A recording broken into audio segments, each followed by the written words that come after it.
बिस्मिल्लाहिर्रहमानिर्रहीम। मोहतरम साथियों, रेपर्टरी में एक रुब्रिक है लोक्वेसिटी।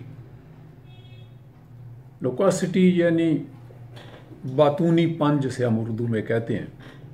और जैसा कि आप जानते हैं, ये लेक्सिस, स्ट्रामोनियम, आयोसाइमस वगैरह की बड़ी एक कलीदी अलामत है।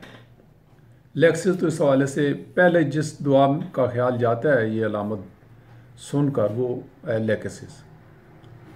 तो ये अलामत कुछ और दुआओं में भी पाई जाती है। अक्सर होता है ऐसा है कि हमारा माइंडसेट बन जाता है कि हम किसी एक अलामत पर उसी एक दुआ को फोकस कर लेते हैं। राइट साइड की शिकायत है तो लाइको है, लेफ्ट साइड की शिकायत है तो लेक्सिस है, सर्दी लगने से कोई प्रॉब्लम आ गई तो एकोनाइट है। ठीक है जी। तो मुर्गन ग़िज़ाओं से कोई मसला बना है तो पल्सटेल है, नक्स है। तो ये हमारा माइंडसेट बन जाता है। हरकत करने से तकालीफ में इजाफा हुआ तो ब्रायोनिया है, और हरकत के शुरू में अगर तकलीफ होती है तो रोस्टाक्स है। तो ये कुछ हमारा माइंडसेट बन जाता है। जबकि रेपर्टरी में हम देखें तो उसी एक रुब्रिक में और भी बहुत सारी दुआएं उसी इंटेंसिटी के साथ इंडिकेट हो रही होती हैं, लेकिन हमारे दिमाग में वो नहीं आती, हमारा जहन उधर नहीं जाता। तो एक तो ये है कि हमें अपने दिमाग को फ्लेक्सिबल रखना चाहिए, क्योंकि जैसा कि एल्फोन गुइकन्स ने कहा कि never does not exist in homeopathy, कि मैं तो जी बस मदर टिंचर को देखना ही नहीं चाहता अपने क्लिनिक में।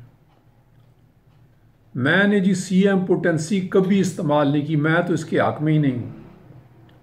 ठीक है जी। इस तरह का जो डॉगमेटिज्म होता है ये ठीक नहीं होता। आपका जहन फ्लेक्सिबल होना चाहिए कि सूरत हाल कुछ भी हो सकती है, और उस वो चेंजिंग सिचुएशन के साथ एक होम्योपैथ अगर अपने आप को चेंज नहीं कर पाता तो वो ट्रू होम्योपैथ नहीं है। हम कभी भी अपना माइंडसेट किसी एक जगह पर नहीं फिक्स कर सकते। फिक्स आइडियाज तो हो ही नहीं सकते। तो खैर, बात हो रही थी एक रुब्रिक की लोक्वेसिटी पर, इस पर हम बात करेंगे। इसको इसकी हम कंपैरेटिव स्टडी करेंगे कि इस एक रुब्रिक पर लेक्सिस के अलावा अगर कोई दुआ आती है तो वो किस हवाले से हम उसको समझ पाएंगे। तो ये एक मवाजना होगा हमारा, एक जिसको कहते हैं ना कंपैरेटिव स्टडी होगी इस रुब्रिक की। तो लोक्वेसिटी यानी बातूनीपन, मरीज़ का हद दर्जा बातूनी होना, बात दूसरे को बात का मौका ही ना देना, तो ये है वो अलामत। तो इसमें तो जैसा हमने कहा कि ये अलामत उसी इंटेंसिटी के साथ आयोसाइमस में पाई जाती है और स्ट्रामोनियम में पाई जाती है, और भी बहुत सारी दवाओं में पाई जाती है। तो बल्कि छोटी बड़ी दवाओं को अगर हम मिलाएं तो सिंथेसिस में 200 दवाएं इसमें दर्ज हैं। अगरचे वो एक ग्रेड वाली यानी जो सबसे कम होती हैं वो बहुत ज़्यादा हैं। स्ट्रामोनियम में जो बातूनीपन है वो शदीद गुस्से में भी तब्दील हो जाता है, और उस वक्त मरीज़ का चेहरा सुर्ख हो जाता है। और स्ट्रामोनियम की जो ख़ास अलामत आपको ज़हन में रखिए कि अंधेरे से इसकी जान जाती है। एथूज़ा में भी बातूनीपन पाया जाता है। एथूज़ा में क्या होता है कि बातूनीपन और खुशी एक साथ देखी जा सकती है। और एथूज़ा जब उसका बातूनीपन आप देखें तो उस पर आपको ऐसा है जैसे बंदा पागल हुआ है, पागल।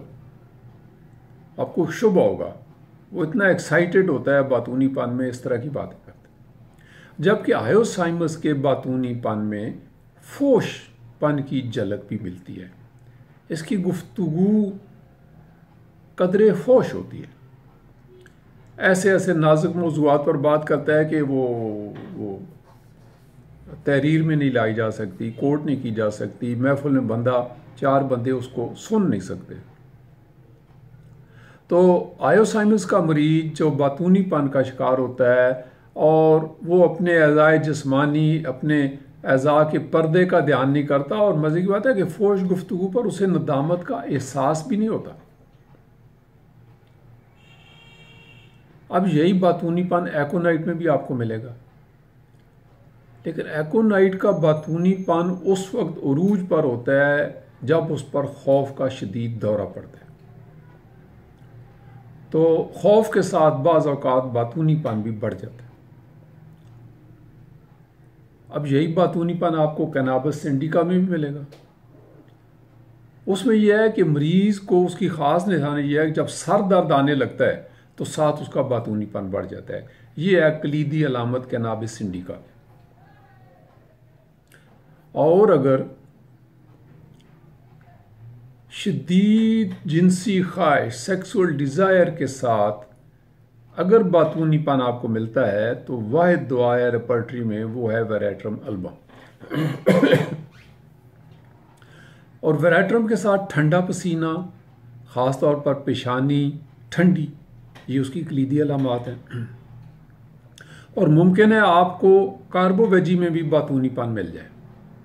जी, अगर ऐसा हुआ तो मरीज़ में एक तो आपको प्यास कम मिलेगी और उसके साथ तेज़ पंखा जलने की ख्वाहिश मौजूद होगी। डिज़ायर टू बी फैन कार्बोवेजी की ये खुसूसी अलामत है। बातूनीपन है, साथ मरीज़ को पंखा जलने की, तेज़ पंखा चलाने की ख्वाहिश है, तो आपका ध्यान जिस दवा की तरफ जाना चाहिए वो है कार्बोवेज। अच्छा, बाज़ ख्वातीन डिलीवरी के दौरान ये अलामत ज़ाहिर करती है, यानी डिलीवरी के दौरान उसका बातूनीपन बढ़ जाता है। अगर ऐसा होगा तो आपको काफिया के बारे में सोचना चाहिए। और काफिया की एक अलामत इसके उलट भी है कि दर्द ज़े जो लेबर पेन्स होती हैं उनकी वजह से उसका बातूनीपन रुक भी जाता है। ये भी साथ साथ आपको बताते चलें काफिया की एक अलामत। ज़हनी मसरूफियत के साथ बातूनीपन फेरमफास की अलामत भी है, लेकिन फेरमफास और बेलाडोना के बातूनीपन में एक हल्का सा फ़र्क है। वो ये कि फेरमफास का बातूनीपन एजान की सरहदों को नहीं छूता, एक ख़ास हद तक होता है, और बेलाडोना में तो एक एजानी कैफियत पैदा हो जाती है। इस तरह बातें कर, आप जैसे जानते हैं बेलाडोना हिस्टीरिया की बहुत बड़ी दुआ है।